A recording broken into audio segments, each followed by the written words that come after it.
एक गरीब बाप ने अपना घर बेचकर अपनी इकलौती बेटी की शादी एक बेहद ही अमीर घराने में की।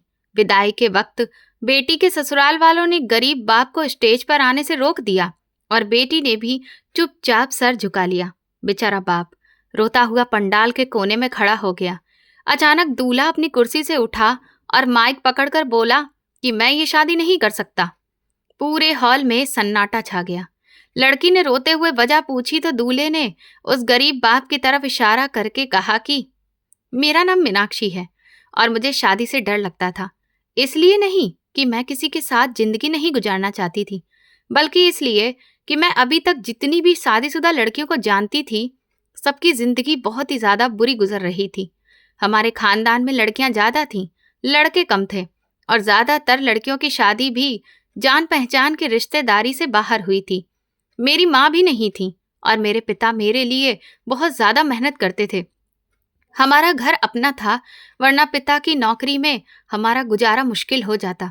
मैं पढ़ी लिखी थी, खुशमिजाज थी, खूबसूरत थी, घर के सारे काम आते थे। माँ न होने के बावजूद भी मुझे सब कुछ आता था और लोगों का ये कहना था कि जहाँ मीनाक्षी की शादी होगी ये सबके दिल जीत लेगी, क्योंकि ये एक परफेक्ट लड़की है। और मैं अब 25 साल की हो गई थी। वैसे तो 25 साल कोई इतनी बड़ी उम्र भी नहीं थी, लेकिन अब जो मिलता यही सवाल करता कि शादी क्यों नहीं करवा रहे। ये सवाल अब मेरे लिए एक आम बात नहीं रही थी, बल्कि एक बोझ बन गई थी। हर महफिल में हर रिश्तेदार के घर जाते ही यही बात शुरू हो जाती थी। कुछ लोग हमदर्दी के अंदाज में पूछते थे और कुछ लोग ऐसे जैसे मैंने कोई गलती कर दी हो। पिता मुस्कुराकर बात को टाल देते थे, लेकिन मैं उनकी आंखों में छुपी हुई परेशानी साफ देख सकती थी। वो मेरे लिए फिक्रमंद थे, लेकिन कभी कभी उन्होंने मुझ पर दबाव नहीं डाला था। मुझे याद है, जब भी किसी करीबी रिश्तेदार की शादी होती थी, मैं वहां मौजूद लड़कियों को गौर से देखती थी। उनकी हंसी के पीछे छुपी हुई थकान, उनके चेहरों पर मौजूद उदासी और उनके शब्दों में छुपा हुआ दर्द मुझे साफ महसूस होता था। वो सब यही कहती थीं कि शादी के बाद जिंदगी बदल जाती है, लेकिन उनकी बातों में खुशी कम और मजबूरी ज्यादा होती थी। यही सब देखकर मेरे दिल में एक अजीब सा डर बैठ गया था। मैं रात को अक्सर जागती रहती थी और सोचती थी कि क्या वाकई हर लड़की की जिंदगी शादी के बाद ऐसी हो जाती है? क्या मैं भी अपनी खुशियों को खो दूंगी? क्या मैं भी किसी ऐसे रिश्ते में बंध जाऊंगी जहां मुझे समझने वाला कोई ना हो? ये सवाल मेरे दिमाग पर छाए रहते थे और मैं जितना इनसे भागने की कोशिश करती थी, उतना ही ये मेरे करीब आ जाते थे। मेरे पिता कभी कभी मेरे पास बैठते थे और बहुत प्यार से कहते थे कि बेटा, मैं तुम्हारे लिए सबसे अच्छा फैसला करना चाहता हूँ। मैं तुम्हें किसी ऐसे घर में नहीं भेजूंगा जहाँ तुम्हें तकलीफ हो। उनकी ये बात सुनकर मेरे दिल को कुछ सुकून मिलता था, लेकिन अंदर कहीं ना कहीं वही डर बाकी रहता था जो मैंने दूसरों की जिंदगियों को देखकर अपने दिल में बसा लिया था। पिता को कैसे समझाती कि कोई भी माँ बाप अपनी बेटी की शादी ऐसे घर में नहीं करते जहां उसे तकलीफ उठानी पड़े, लेकिन बेटियों के नसीब से डर लगता है। मेरे पिता बहुत अच्छे थे। वो ये सब समझते थे कि मैं इसलिए शादी नहीं करना चाहती कि कहीं वो अकेले ना हो जाएं। लेकिन ऐसी बात नहीं थी, क्योंकि मेरी माँ इस दुनिया से तब चली गई थी जब मैं सिर्फ 2 साल की थी। पिता ने मुझे भी संभाला था, अपने आप को भी, घर को भी। मैंने कभी उन्हें कमजोर नहीं देखा था। उन्होंने दूसरी शादी नहीं की थी, वो अकेले रह सकते थे। ऐसी बात नहीं थी, लेकिन अगर मैं इसी तरह बैठी रह जाती तो ये समाज न मुझे जीने देता, ना पिता को सुकून लेने देता। हर तरफ से बातें सुनने को मिलती और पिता को भी लोगों के सवालों का सामना करना पड़ता। मैं कई बार सोचती थी कि पिता को सच बता दूं कि मुझे शादी से डर लगता है, लेकिन फिर ये ख्याल आ जाता कि कहीं वो ये ना समझ लें कि मैं उन पर भरोसा नहीं करती या उनके फैसले पर शक कर रही हूँ। इसलिए मैं खामोश रहती थी और अपने दिल की बात अपने दिल में दबा लेती थी। मेरी एक दोस्त थी जिससे मुझे बहुत लगाव था। वो मेरी हर बात समझती थी। मैं जब भी परेशान होती थी उसके पास चली जाती थी और दिल हल्का कर लेती थी। वो मुझे समझाती थी कि हर शादी एक जैसी नहीं होती, हर घर का माहौल अलग होता है, हर इंसान का स्वभाव अलग होता है। लेकिन मेरे दिल का डर कम नहीं होता था। मैं उसे कहती थी कि तुमने भी तो देखा है हमारे आसपास कितनी लड़कियां परेशान हैं। कोई ससुराल में खुश नहीं है, कोई अपने पति के व्यवहार से तंग है, तो कोई ससुराल वालों के। फिर मैं कैसे यकीन कर लूं कि मेरी जिंदगी अच्छी गुजरेगी? वो खामोश हो जाती थी, फिर धीरे से कहती, शायद तुम्हारा नसीब उन सबसे अलग हो। लेकिन मैं तो नसीब के नाम से ही डर जाती थी, क्योंकि मैंने ज्यादातर लड़कियों के नसीब में सब्र ही देखा था, खुशी बहुत कम देखी थी। और यही बात मुझे अंदर ही अंदर बेचैन रखती थी। वही बात हुई फिर मेरी दोस्त पलक की भी शादी हो गई। शादी के बाद शुरू के 2 दिन तो उसकी बातों में हल्की सी खुशी थी, लेकिन तीसरे दिन जब उसका फोन आया तो उसकी आवाज बदली हुई थी। उसके लहजे में वो अपनापन तो था, लेकिन एक अजीब सा डर भी शामिल हो चुका था। उसने मुझे कहा, मीनाक्षी, मुझे लगता है मैं किसी और दुनिया में आ गई हूँ। फिर उसने एक एक करके वो सब कुछ बताया जो उसके साथ हुआ था।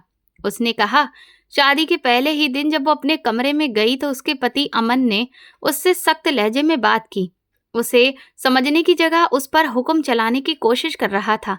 जब उसने किसी बात पर हल्का सा जवाब दिया तो उसने तुरंत हाथ उठा दिया।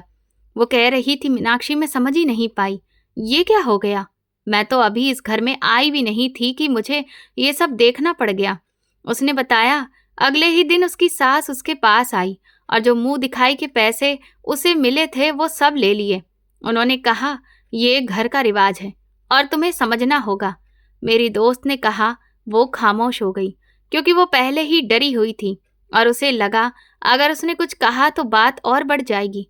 फिर उसने अपनी नंद के बारे में बताया कि वो बिना इजाजत के उसके कमरे में आ जाती है, कभी भी आकर बैठ जाती है, उसकी चीजें देखती है, उससे सवाल करती है और उसे ऐसा महसूस करवाती है जैसे वो इस घर की सदस्य नहीं बल्कि कोई अजनबी है जिस पर नजर रखना जरूरी है। उसने कहा, रिश्तेदार जब भी आते हैं तो अजीब अजीब सवाल पूछते हैं, उसके बीते हुए वक्त के बारे में, उसकी आदतों के बारे में और उसके जवाब देने के तरीके को भी जज करते हैं। वो कहती थी कि मुझे ऐसा लगता है जैसे मैं कोई इंसान नहीं बल्कि एक परीक्षा हूँ जिसे सब परख रहे हैं। फिर उसने एक ऐसी बात बताई जिसने मुझे अंदर से हिला दिया। उसने कहा, मीनाक्षी, पहली रात मेरे बिस्तर पर सफेद चादर बिछा दी गई थी और मुझे समझ ही नहीं आ रहा था कि ये सब क्यों हो रहा है। मुझे बहुत शर्मिंदगी महसूस हो रही थी और डर भी लग रहा था। मैं पूरी रात सो नहीं सकी। मुझे लगा जैसे मेरी इज्जत को भी एक रस्म बना दिया गया है। उसकी हर बात मेरे दिल में उतरकर असर कर रही थी। मैं उसकी आवाज में छुपा दर्द साफ महसूस कर रही थी और जितना वो बताती जा रही थी उतना ही मेरा डर बढ़ता जा रहा था। उसके बाद जब भी उसकी जिंदगी में कोई नई बात होती वो मुझे बताती और मैं इन सब बातों को सुनकर अपनी जिंदगी के फैसले करने लगी। मैंने अपने दिल में ये बात बिठा ली थी कि शादी का मतलब यही सब कुछ है और मैं इस सब के लिए तैयार नहीं हूँ। लेकिन फिर एक दिन ऐसा हुआ कि किसी ने मेरे पिता के सामने ये बात कर दी कि जतिन अपनी बेटी की शादी इसलिए नहीं कराना चाहता क्योंकि उसकी बेटी पैसे कमाती है, क्योंकि मैं एक प्राइवेट स्कूल में पढ़ाती थी और उन्हीं पैसों से हमारा घर चलता था। इसलिए लोगों ने अपनी तरफ से कहानियां बना ली थी। ये बात पिता के दिल पर लग गई। उन्होंने कभी भी लोगों की बातों को ज्यादा अहमियत नहीं दी थी, लेकिन इस बार वो खामोश हो गए। उनकी आंखों में एक दुख था जो मैंने पहले कभी नहीं देखा था। उसी दिन उन्होंने मुझसे बात की। उन्होंने बहुत प्यार से कहा, बेटा, मैं तुम पर कोई जबरदस्ती नहीं कर रहा, लेकिन अब तुम शादी कर लो। मैं तुम्हारी जुदाई सह लूंगा, लेकिन लोगों की ये बातें अब मुझसे बर्दाश्त नहीं होती। मैं खामोश खड़ी रही। मेरे पास कोई जवाब नहीं था। मैंने धीरे से हाँ में सिर हिला दिया, क्योंकि मैं अपने पिता को और परेशान नहीं देख सकती थी। लेकिन मेरे दिल में एक तूफान चल रहा था। मैं यही सोच रही थी कि अब आगे क्या होगा, मेरी जिंदगी किस तरफ जाएगी और क्या मैं भी वही सब कुछ देखूंगी जिससे मैं हमेशा से डरती आई थी। पिता समझते थे कि सारी मुसीबतों की जड़ पैसा होता है। जब गरीबी होती है, पैसे नहीं होते, सहूलियतें कम होती हैं, तभी जिंदगी खराब होती है। अगर सब कुछ हो फिर पति पत्नी में लड़ाई झगड़े नहीं होते। ससुराल वाले भी अच्छे तरीके से रखते हैं। वो अक्सर अपनी जिंदगी की मिसाल देते थे। वो कहते थे, बेटा, जब घर में सुकून होता है, जब जरूरत की हर चीज मौजूद होती है, तो इंसान के स्वभाव में भी नरमी रहती है। लेकिन जब हर वक्त फिक्र हो कि खर्च कैसे चलेगा, फिर छोटी छोटी बातें भी बड़े झगड़ों में बदल जाती हैं। उनकी बातें सुनकर लगता था कि शायद वो ठीक कह रहे हैं, लेकिन मेरे दिल में फिर भी एक कमी सी रहती थी, क्योंकि मैंने ऐसे घरों के बारे में भी सुना था जहां सब कुछ होने के बावजूद सुकून नहीं था। पिता का ये भी मानना था कि अगर लड़की को अच्छे दहेज के साथ विदा किया जाए, उसे सोने के गहने दिए जाएं, उसके साथ बहुत सा सामान भेजा जाए, तो लोग उसे अहमियत देते हैं, उसके साथ अच्छा व्यवहार करते हैं। वो कहते थे ये सब हमारे समाज के उसूल हैं और इन उसूलों के खिलाफ जाकर जिंदगी आसान नहीं रहती। उन्होंने कभी भी मुझे ये सब बातें खुलकर नहीं बताई थी, लेकिन मैं उनके अंदाज से समझने लगी थी कि वो मेरे लिए क्या सोच रहे हैं। उनकी नज़रें अब बदल चुकी थीं। वो हर वक्त किसी बेहतर से बेहतर रिश्ते की तलाश में रहते थे और ख़ास तौर पर वो ऐसे घर को ढूंढ रहे थे जहाँ दौलत की कमी ना हो। वो चाहते थे मैं एक बहुत अमीर खानदान में जाऊं, जहाँ मुझे किसी चीज़ की कमी ना हो, जहाँ मेरी ज़िंदगी आराम से गुजरे, मुझे वो सब कुछ मिले जो शायद उन्हें अपनी ज़िंदगी में ना मिल सका था। वो अपने दिल में एक खालीपन महसूस करने लगे थे और अब वो इस खालीपन को मेरे भविष्य के जरिए भरना चाहते थे। हालांकि हकीकत ये थी कि हम एक मिडिल क्लास घर से ताल्लुक़ रखते थे। हमारी अपनी एक इज्जत थी, एक सादी सी जिंदगी थी, लेकिन हमारा अमीर लोगों से कोई खास मेलजोल नहीं था, ना ही हम उनके माहौल से ज़्यादा परिचित थे। फिर भी पिता ने ये तय कर लिया था कि वो मेरे लिए ऐसा रिश्ता तलाश करेंगे। दूसरी तरफ जब मैं अपनी दोस्त की जिंदगी को देखती थी, वहाँ एक अलग ही कहानी थी। वो सच में एक बहुत गरीब घर से थी और जिस घर में उसकी शादी हुई थी वो भी पैसों के मामले में कमज़ोर था। लेकिन समस्या सिर्फ गरीबी की नहीं थी, वहाँ लोगों की सोच भी बहुत सीमित थी। वो ज़्यादा पढ़े लिखे नहीं थे, उनके व्यवहार में सख्ती थी, उनके रवैये में वो नरमी नहीं थी जो एक घर को सच में घर बनाती है। मेरी दोस्त की बातों से ये बात साफ समझ आती थी कि उसकी परेशानियां सिर्फ पैसे की कमी की वजह से नहीं थी, बल्कि लोगों का व्यवहार भी उसकी बड़ी तकलीफ की वजह था। वो कहती थी अगर थोड़ा सा प्यार और समझ मिल जाए तो शायद वो उसी घर में खुश भी रह सकती है, लेकिन वहाँ हर बात में तंग सोच थी, हर बात में शक था, हर बात में उसे नीचा दिखाने की कोशिश की जाती थी। ये सब देखकर मैं और भी ज़्यादा उलझन में पड़ जाती थी। एक तरफ पिता का यकीन था कि पैसा सब कुछ ठीक कर देता है, दूसरी तरफ मेरी दोस्त की जिंदगी थी जो ये साबित कर रही थी कि मसला सिर्फ पैसे का नहीं होता, बल्कि इंसान के दिल और उनकी सोच भी बहुत अहम होती है। मैं इन्हीं सोचों में गुम रहती थी और समझ नहीं पा रही थी कि मेरी जिंदगी किस तरफ जाने वाली है और जो फैसला मेरे लिए किया जा रहा है वो वाकई मेरे लिए बेहतर होगा या नहीं। पिता को भी आखिर एक बहुत अमीर खानदान मिल गया और वो मुझे देखने के लिए घर आ रहे थे। ये खबर सुनते ही घर के माहौल में एक अजीब सी हलचल पैदा हो गई। पिता सुबह से व्यस्त थे, कभी सफाई देखते, कभी सामान ठीक करते, कभी मेरे कमरे में आकर कुछ न कुछ ठीक करने लगते। उनके चेहरे पर एक खुशी भी थी और एक बेचैनी भी, जैसे कि वो किसी बहुत बड़े इम्तिहान की तैयारी कर रहे हों। दोपहर के वक्त वो मेरे लिए एक नया सूट लेकर आए। उन्होंने उसे बड़े ध्यान से मेरे सामने रखा, मुस्कुराकर कहा, बेटा ये पहनकर तैयार हो जाना। मैंने हैरानी से उनकी तरफ देखा, धीरे से कहा, पिताजी मेरे पास पहले ही अच्छे कपड़े हैं, मैं उन्हीं में से कोई पहन लूँगी। लेकिन उन्होंने तुरंत कहा, नहीं ये ज़रूरी है, तुम्हें अच्छे कपड़े पहनने होंगे, आज का दिन आम नहीं है। मैंने वो सूट हाथ में लिया तो उसका कपड़ा बहुत बढ़िया था, रंग भी बहुत खूबसूरत था, लेकिन जब मैंने उसकी कीमत सुनी मेरे कदम जैसे रुक गए। वो 5,000 का था। मैंने ज़िंदगी में कभी इतना महंगा रेडीमेड सूट नहीं पहना था।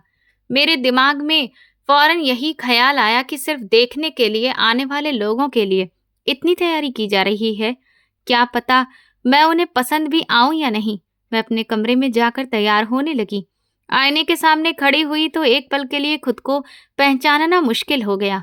मैं वाकई अच्छी लग रही थी, लेकिन मेरे दिल में एक अजीब सा बोझ था, जैसे मैं अपने आप से दूर हो रही हूँ। उधर बाहर घर में तैयारी अपने पूरे जोश पर थी। पिताजी बार बार दरवाजे की तरफ देखते थे, फिर वापस आकर चीजों को ठीक करने लगते थे। कुछ देर बाद एक बड़ी सी गाड़ी हमारे दरवाजे के सामने आकर रुकी। उसकी आवाज ही अलग थी। मैंने खिड़की से झांक कर देखा, मेरा दिल जोर जोर से धड़कने लगा। वो लोग वाकई बहुत अमीर लग रहे थे।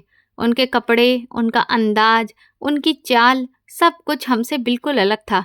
मैं दिल ही दिल में सोचने लगी, पिताजी ने इतने अमीर लोगों को क्यों बुला लिया? हम कहाँ और ये लोग कहाँ? मैं जल्दी से किचन में चली गई ताकि चाय बना सकूं।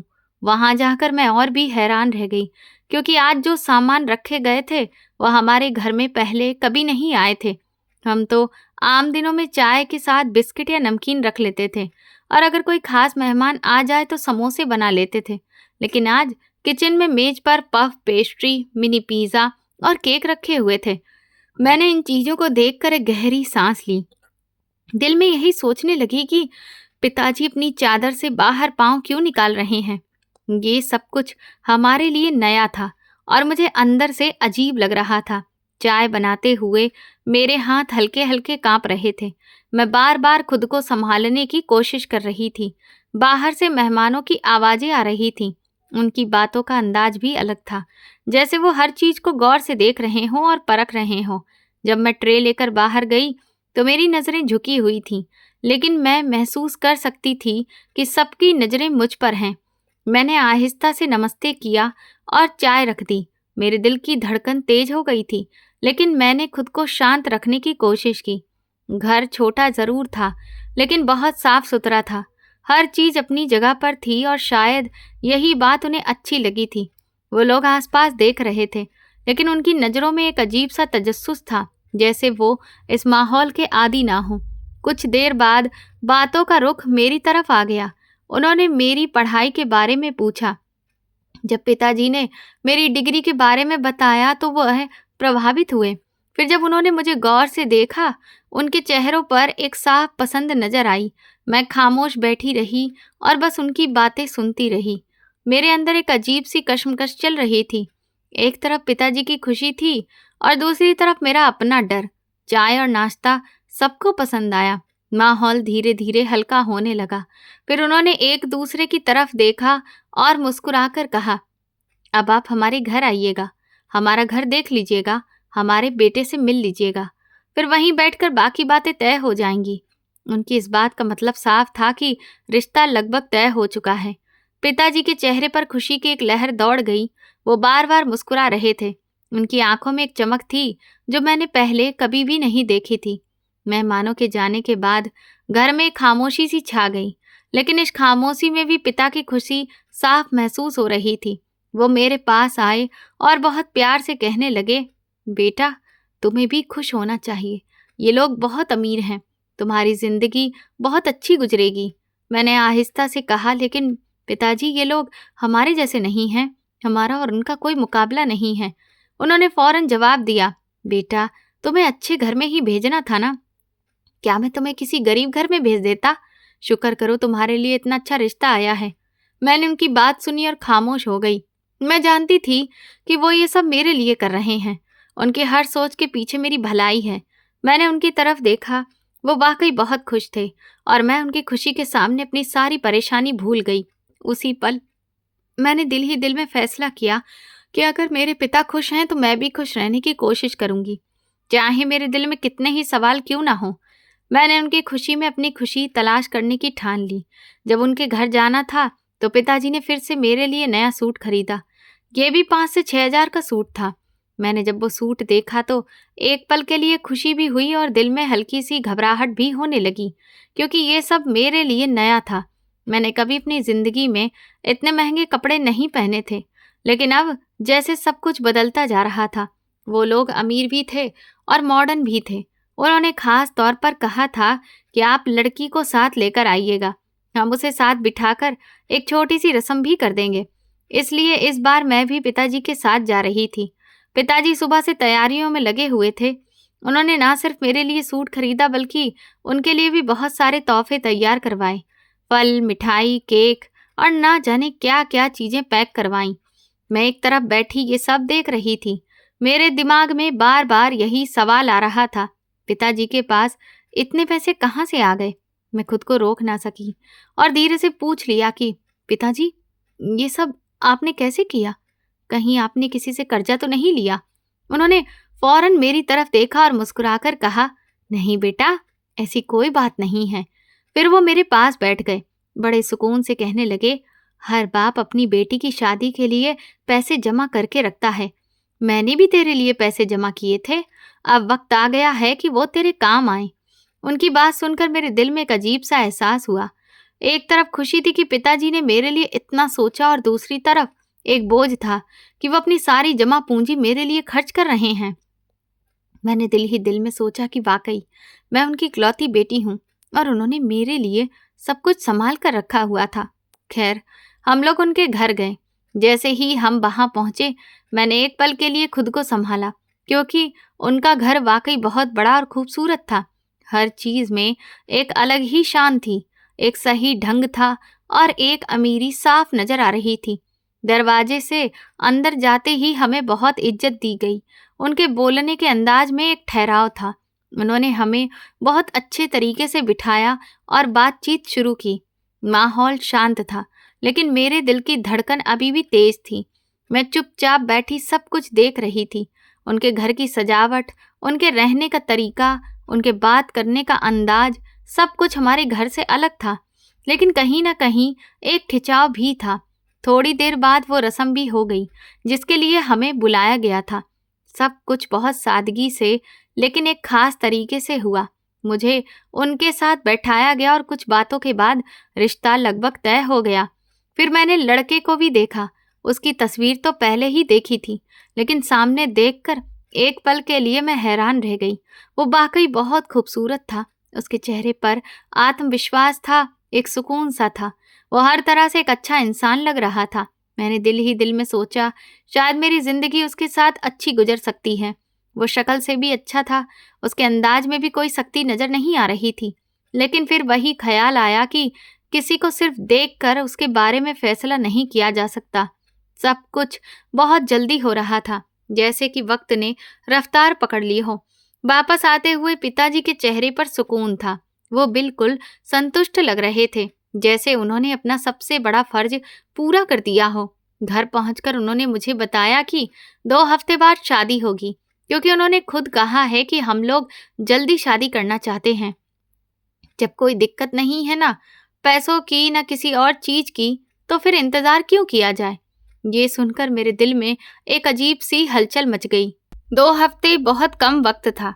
मैं अभी तक खुद को इस सब के लिए तैयार नहीं कर पाई थी, लेकिन अब पीछे हटने का कोई रास्ता नहीं था। मैं अपने कमरे में जाकर खामोशी से बैठ गई और सोचने लगी कि मेरी जिंदगी का एक नया दौर शुरू होने वाला है, और मुझे नहीं मालूम कि इस दौर में मेरे लिए क्या लिखा है। अब दोनों घरों में शादी की तैयारी होने लगी।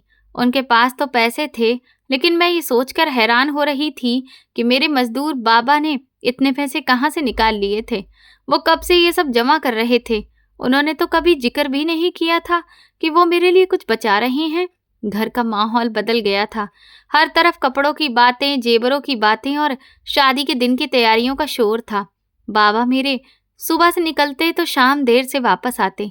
उनके हाथों में कभी कपड़ों के थैले होते, कभी किसी दुकान का डिब्बा होता। मैं उन्हें देखती तो मेरे दिल में एक अजीब सा दर्द उठता था। वो अपनी हैसियत से बढ़कर सब कुछ करने की कोशिश कर रहे थे। एक दिन वो मेरे पास आए और मेरे सामने 2 बड़े डिब्बे रख दिए। मैंने हैरत से उन्हें देखा। जब खोला तो अंदर सोने के 2 सेट थे, वो भी भारी और बहुत खूबसूरत। मैं एक पल के लिए बिल्कुल सन्न रह गई। मैंने फौरन पूछा, बाबा ये सब क्या है? वो मुस्कुराए और बोले, ये तुम्हारी माँ के थे। मैंने इन्हें संभाल कर रखा हुआ था, आज तुम्हारे काम आएंगे। मैंने वो जेवर हाथ में लिया। वो वाकई बिल्कुल नए लग रहे थे, जैसे अभी खरीदे गए हों। उनका डिजाइन भी ऐसा ही था जैसे कि आजकल का फैशन चल रहा हो। मैंने हैरानी से कहा, बाबा ये तो बिल्कुल नए लग रहे हैं। वो हल्का सा मुस्कुराए और बोले, तुम बस आम खाओ, गुठलियां मत गिनो। उनकी ये बात सुनकर मैं खामोश हो गई, लेकिन मेरे दिल में सवाल और बढ़ते जा रहे थे।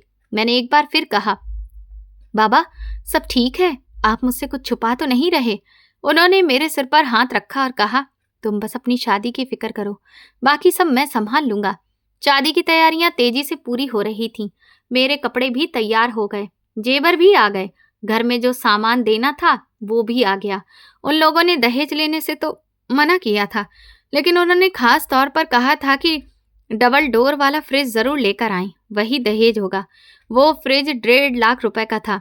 जब मैंने सुना तो मेरे दिल पर एक बोझ सा आ गया, लेकिन बाबा ने वो भी ले लिया। मैं जानती थी कि वो ये सब मेरे लिए कर रहे हैं, लेकिन ये सब देखकर मुझे खुशी के साथ साथ डर भी हो रहा था। आखिर वो दिन आ गया जिसका सबको इंतजार था। मेरी शादी का दिन था। घर को बहुत सुंदर तरीके से सजाया गया था। लाइटों की चमक हर तरफ फैली हुई थी। मेहमान आ रहे थे। हर तरफ हलचल थी। मैं दुल्हन बनी अपने कमरे में बैठी थी। मेरा लहंगा बहुत खूबसूरत था। जेवर भी मुझ पर खूब सज रहे थे। हर कोई यही कह रहा था कि मैं बहुत ज्यादा सुंदर लग रही हूँ, लेकिन मेरे दिल के अंदर एक अजीब सी खामोशी थी, एक बेचैनी थी जिसे मैं शब्दों में बता नहीं सकती थी। दूसरी तरफ मेरा होने वाला दूल्हा मुकुल भी बहुत अच्छा लग रहा था। वो सच में एक अच्छे घर का लड़का था। उसके चेहरे पर भरोसा था। उसका अंदाज बहुत समझदार सा था। शादी का इंतजाम खास तरीके से किया गया था। शादी का फंक्शन शुरू हुआ। मैं सिर झुकाए बैठी थी। सब कुछ अच्छे से चल रहा था। इसी दौरान मुझे अचानक एक बात का पता चला, जिसने मेरे पैरों तले से जमीन खींच ली। किसी ने आकर धीरे से बताया कि तुम्हारे बाबा ने ये सारा खर्चा घर बेच कर किया है। उन्होंने घर गिरवी रख दिया है। ये सुनकर मेरी आंखों के सामने अंधेरा सा छा गया। मेरा दिल चाहा कि मैं फौरन उठकर अपने बाबा के पास जाऊं और उनसे पूछूं कि उन्होंने ऐसा क्यों किया, लेकिन मैं कुछ नहीं कर सकती थी। मैं दुल्हन बनी बैठी थी। मेरे आंसू अंदर ही अंदर बह रहे थे, लेकिन मेरे चेहरे पर खामोशी थी। शादी की कुछ रस्में पूरी हो गई थीं और अब हमें स्टेज पर बिठाने की तैयारी हो रही थी। मैं धीरे धीरे स्टेज की तरफ ले जाई गई। हर तरफ रोशनी थी। लोग हमें देख रहे थे। तस्वीरें खींची जा रही थीं। पिताजी भी करीब ही खड़े थे। उनके चेहरे पर खुशी थी, लेकिन थकान भी साफ नजर आ रही थी। जैसे ही हमें स्टेज पर बिठाने का वक्त आ गया, अचानक मेरे ससुराल वालों का रवैया बदल गया। उन्होंने पिताजी की तरफ देखा और अजीब से अंदाज में कहा कि आपने इंतजाम तो बहुत अच्छे किए हैं, लेकिन आप कुछ ज्यादा ही सादे लग रहे हैं। आप जरा साइड में हो जाएं, हमारी तस्वीरें खराब हो जाएंगी। ये शब्द सुनकर मेरा दिल टूट गया। पूरा पंडाल खामोश हो गया। सब लोग ये बात सुन रहे थे। मैं सर झुकाकर बैठी रही। मेरी आंखों में आंसू थे, लेकिन मैं उन्हें रोकने की कोशिश कर रही थी। मेरा बाप गरीब तो था, लेकिन क्या इसका मतलब ये था कि उसे यूं सबके सामने जलील किया जाए? पिताजी ने कुछ भी नहीं कहा। वो खामोशी से पीछे हट गए, दूर जाकर बैठ गए। उनके चेहरे पर एक अजीब सी तकलीफ थी जो मैं कभी नहीं भूल सकती थी। मैं दुल्हन बनी बैठी थी, लेकिन अंदर से टूट चुकी थी। उसी पल अचानक मुकुल खड़ा हो गया। सब लोग हैरान हो गए कि क्या हुआ। किसी ने पूछा, क्या बात है? वो ऊंची आवाज में बोला कि शादी की बाकी रस्में बाद में होंगी, पहले मुझे एक जरूरी बात करनी है। ये सुनकर पूरा हॉल खामोश हो गया। मैंने दिल में सोचा, शायद ये भी अपने घर वालों की तरह इस बात को और बढ़ाना चाहता है। मेरे दिल में सिर्फ एक ही बात गूंज रही थी कि मेरा बाप गरीब है। तभी मुकुल स्टेज के बीच में जाकर खड़ा हो गया। उसके चेहरे पर गंभीरता थी और आंखों में एक अजीब सा भरोसा था। पूरा हॉल खामोश हो गया। हर नजर उसकी तरफ उठ गई। पंडित जी भी रुक गए। सब लोग इंतजार करने लगे कि वो क्या कहने वाला है। उसने आगे बढ़कर एक आदमी से माइक ले लिया। एक पल के लिए पूरे हॉल पर नजर डाली, जैसे वो सबको संबोधित करना चाहता हो। फिर उसने गहरी सांस ली और बोलना शुरू किया। उसकी आवाज साफ थी और मजबूत थी। वो किसी आम अंदाज में नहीं, बल्कि जैसे कोई ऐलान कर रहा हो, इस तरह बोल रहा था। उसने कहा, हम लोग खानदानी लोग हैं, पीढ़ियों से अमीर लोग हैं। हमारे पास किसी चीज की कमी नहीं है, न पैसों की न रिश्तों की। मेरे लिए भी रिश्तों की कोई कमी नहीं थी। हॉल में मौजूद लोग खामोशी से सुन रहे थे। कुछ लोग एक दूसरे की तरफ देख रहे थे कि बात किस तरफ जा रही है। वो आगे बोला कि मेरे घर वालों की एक ही ख्वाहिश थी कि लड़की खूबसूरत होनी चाहिए, चाहे वो किसी भी घर से हो, चाहे वो किसी बड़े पद पर हो या ना हो। उन्हें सिर्फ ये चाहिए था कि वो खूबसूरत हो, ताकि सबको दिखाया जा सके कि मेरी बीवी कितनी खूबसूरत है। मेरा दिल जोर जोर से धड़क रहा था। मैं स्टेज पर बैठी उसकी बातें सुन रही थी और समझ नहीं पा रही थी कि आखिर वो क्या कहना चाहता है। उसने मेरी तरफ देखा, फिर दोबारा सबकी तरफ मुड़कर कहा, इसी सोच के तहत मेरे लिए खूबसूरत मगर गरीब घर की लड़की को चुना गया। मैं तभी इस बात के खिलाफ था। इसलिए नहीं कि मुझे मीनाक्षी पसंद नहीं थी, बल्कि इसलिए कि मुझे ये तरीका पसंद नहीं था कि किसी इंसान को सिर्फ उसकी खूबसूरती के आधार पर चुना जाए। पूरे हॉल में एक अजीब सी खामोशी फैल गई थी। उसके घरवाले भी हैरान होकर उसे देख रहे थे। वो रुका नहीं, बल्कि आगे बोला कि फिर इस लड़की के बाप पर दबाव डालना कि वो हमारी शान और शौकत के हिसाब से सब कुछ करे, इससे बड़ी नाइंसाफी क्या हो सकती है। एक बाप ने अपनी बेटी की खुशी के लिए सब कुछ अपना लगा दिया है, यहाँ तक कि अपना घर भी बेच दिया। ये सुनकर मेरे दिल की धड़कन जैसे रुक गई। मुझे यकीन नहीं आ रहा था कि उसे ये सब कुछ मालूम है। उसने कहा, मुझे इन सारी बातों का पहले से पता था और मैं खामोश रहा क्योंकि मैं एक सही वक्त का इंतजार कर रहा था। फिर वो एक पल के लिए रुका और हल्की मुस्कान उसके चेहरे पर आई। उसने कहा, मैं अपनी बीवी को एक ऐसा तोहफा देना चाहता हूँ जो उसे हमेशा याद रहे। मैंने सोचा था कि ये बात बाद में कहूँगा, लेकिन आज यहाँ सबके सामने कहना जरूरी समझता हूँ। पूरा हॉल जैसे उसकी अगली बात सुनने के लिए बेचैन हो गया। उसने साफ आवाज में कहा, शादी के 2 हफ्ते बाद मैं और मेरी बीवी लंदन जा रहे हैं। मुझे वहाँ नौकरी मिल गई है। हम दोनों वहीं शिफ्ट हो जाएंगे। ये सुनकर एक पल के लिए जैसे वक्त रुक गया। मेरे दिल में एक झटका सा लगा। मैं हैरान होकर उसे देखने लगी। मुझे यकीन नहीं आ रहा था कि ये सब सच है। हॉल में बैठे लोग एक दूसरे की तरफ देखने लगे। उसके घर वालों के चेहरे बदल गए। उनकी आंखों में हैरानी थी और कुछ के चेहरों पर नाराजगी भी नजर आ रही थी। वो आगे बोला कि इसका मतलब ये है कि ये सब दिखावा, ये सारी रस्में, ये सारी बातें यहीं रह जाएंगी। मेरी बीवी को इस सब का हिस्सा बनकर नहीं रहना पड़ेगा। मैं उसे अपने साथ एक नई जिंदगी में ले जा रहा हूँ। ना सिर्फ हम होंगे, हमारी अपनी जिंदगी होगी। उसने मेरी तरफ देखकर कहा, मीनाक्षी, तुम्हें किसी भी बात की फिक्र करने की जरूरत नहीं है। तुम्हें किसी के सामने खुद को साबित करने की जरूरत नहीं है। तुम जैसी हो वैसी हो, मेरे लिए काफी हो। मेरे आंसू अब नहीं रुक रहे थे, लेकिन ये आंसू दुख के नहीं थे, ये अजीब सी राहत के आंसू थे। उसके घर वाले बिल्कुल खामोश बैठे थे, जैसे उन्हें समझ नहीं आ रहा था कि वो क्या कहें। अगर वो ये बात बाद में करता तो शायद सब यही कहते कि दुल्हन ने उसे सिखाया है, लेकिन आज उसने सबके सामने ये बात कह दी थी, इसलिए कोई कुछ नहीं कह सका। फिर उसने माइक वापस दिया और कहा, अब शादी की रस्म शुरू की जाए। ये सुनकर सब हैरान रह गए। मैं भी हैरान थी कि ये लड़का वाकई कितना मजबूत इंसान है। मेरे पिता की आंखों में खुशी के आंसू आ गए। वो खामोशी से ये सब देख रहे थे। मुकुल ने सबसे पहले मेरे पिताजी को स्टेज पर बुलाया और उनका हाथ पकड़कर उन्हें अपने साथ बिठाया। उसने कहा, लड़की का बाप साथ ना बैठे तो शादी पूरी नहीं होती। फिर उसने पिताजी की तरफ देखकर बहुत इज्जत से पूछा, आपकी अगर कोई शर्त है, अगर कोई बात है तो आप अभी कह सकते हैं। पिताजी की आवाज भर आई। उन्होंने कहा, अब तुम इतने अच्छे हो और तुम जैसा दामाद मुझे मिल गया है, मुझे और क्या चाहिए। ये सुनकर मेरे दिल में एक सुकून सा उतर गया। फिर हमारी जयमाला हुई। उसके बाद फिर शादी की रस्में शुरू हुईं। पंडित जी की आवाज गूंज रही थी। पूरा हॉल खामोश था। हर कोई इस पल का गवाह बन रहा था। घूंघट के पीछे से मैं सब देख रही थी। मेरे हाथ हल्के हल्के कांप रहे थे, लेकिन इस बार ये घबराहट नहीं थी, बल्कि नए एहसास की तीव्रता थी। जब मेरी मांग में सिंदूर भरा गया था, मैंने आहिस्ता से अपना हाथ मुकुल के हाथ पर रखा। इस तरह फिर हमारे 7 फेरे हुए। हम एक एक कदम एक दूसरे के साथ मिलाते हुए उठा रहे थे और ये कदम जैसे मेरी जिंदगी का रुख बदल रहे थे। शादी पूरी हो गई। हॉल में आशीर्वाद की आवाजें गूंजने लगीं। लोग हमें बधाई देने लगे।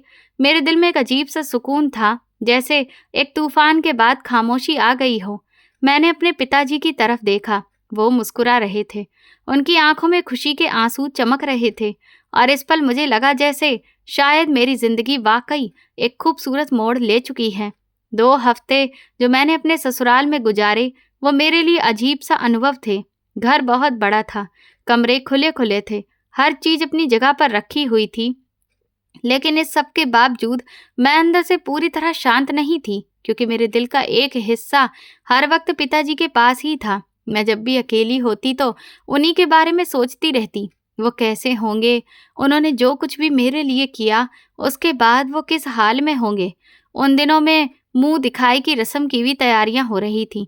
घर में मेहमानों का आना जाना लगा रहता था। हर कोई मुझे देखने आता और तारीफ करता, लेकिन मेरी खुशी पूरी नहीं थी, क्योंकि मेरे दिल में एक कसक थी। एक रात मैं अपने कमरे में बैठी थी, रोशनी हल्की थी और मैं खामोशी से सोच रही थी कि अचानक मुकुल मेरे पास आया। उसके चेहरे पर एक नरम सी मुस्कुराहट थी। उसने मेरे करीब बैठकर कहा, तुम कुछ परेशान लग रही हो। मैंने पहले तो बात टालने की कोशिश की, लेकिन फिर मेरे आंसू निकल आए। मैंने धीरे से कहा, मुझे पिताजी की फिक्र हो रही है। उसने मेरी बात ध्यान से सुनी, फिर बहुत सुकून से कहा कि तुम्हें फिक्र करने की जरूरत नहीं है। मैंने हैरानी से उसकी तरफ देखा। उसने कहा, तुम्हारे पिताजी ने जो घर बेचा था वो मैंने वापस खरीद कर उन्हें दे दिया है। ये सुनकर मुझे लगा जैसे किसी ने मेरे दिल से एक बहुत बड़ा बोझ हटा दिया हो। मेरी आंखों में आंसू आ गए, लेकिन इस बार ये आंसू खुशी के थे। उसने आगे कहा कि मैं हर महीने उन्हें कुछ पैसे भेजता रहूंगा ताकि उन्हें किसी भी चीज की फिक्र ना हो, और हम लोग उनसे मिलने भी आ जाया करेंगे। मैं उसे देखती रह गई। मुझे यकीन नहीं हो रहा था, कोई इंसान इतना अच्छा भी हो सकता है। उसने कहा, हम लोग यहाँ से जाकर गरीब नहीं होंगे। मेरी नौकरी बहुत अच्छी है, हमें वहाँ पर भी हर तरह की सुविधा मिलेगी, और साल में कम से कम एक बार हम जरूर वापस आया करेंगे। उसकी बातों में एक सच्चाई थी, एक भरोसा था जो मेरे दिल को पूरा सुकून दे रहा था। मैंने दिल ही दिल में भगवान का शुक्र किया। सोचा, शायद वाकई ये मेरे पिता की दुआओं का असर है। वक्त गुजरता गया, फिर वो दिन भी आ गया जब हमें रवाना होना था। एयरपोर्ट का नज़ारा आज भी मेरी आंखों के सामने ताज़ा है। बड़ी बड़ी रोशनियां, लोग अपने अपने सफ़र की तैयारियों में लगे हुए, आवाज़ों का एक शोर, लेकिन इस सब के बीच मेरा दिल सिर्फ एक ही चेहरा ढूंढ रहा था। मेरे पिताजी वहां खड़े थे।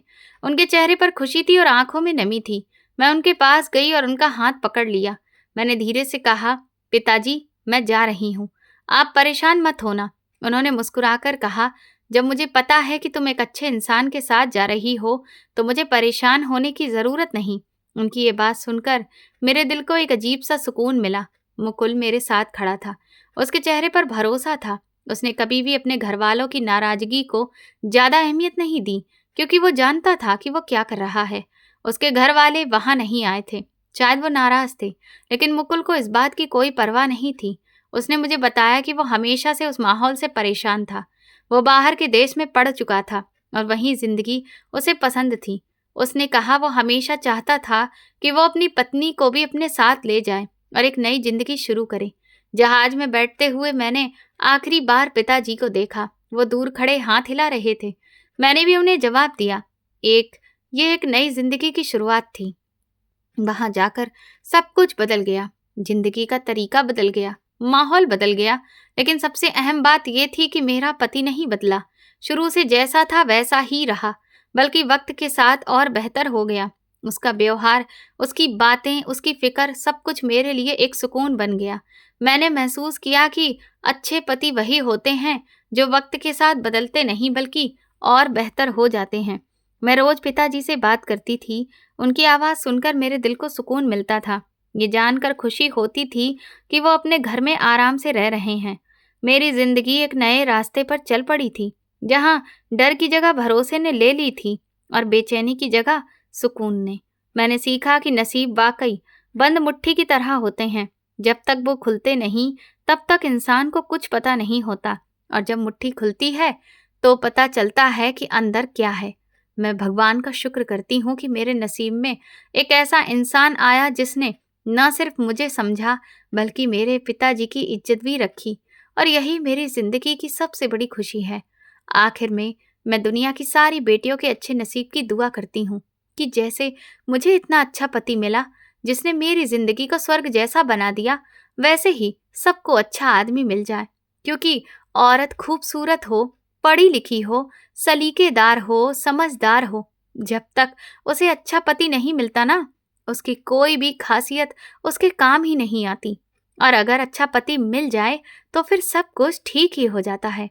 इस कहानी से दोस्तों हमें यही सीख मिलती है कि इंसान की असली कीमत उसके पैसे हैं या हैसियत से नहीं, बल्कि उसके व्यवहार और सोच से होती है। एक अच्छा जीवन साथी वही होता है जो अपनी पत्नी और उसके परिवार की इज्जत करे, और मुश्किल समय में साथ दे।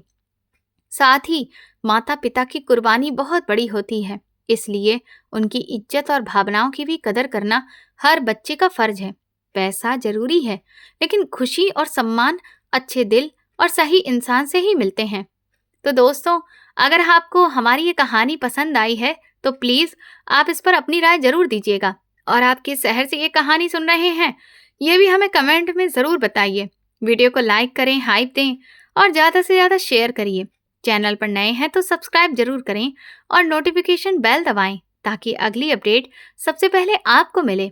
ये कहानी केवल मनोरंजन और सीख देने के उद्देश्य से प्रस्तुत की गई है। इस कहानी के सभी पात्र, नाम, घटनाएं और स्थान काल्पनिक हैं। इसका किसी भी व्यक्ति, परिवार या वास्तविक घटना से कोई संबंध नहीं है। इस कहानी का उद्देश्य किसी की भावनाओं को ठेस पहुंचाना नहीं है, बल्कि एक सकारात्मक संदेश देना है।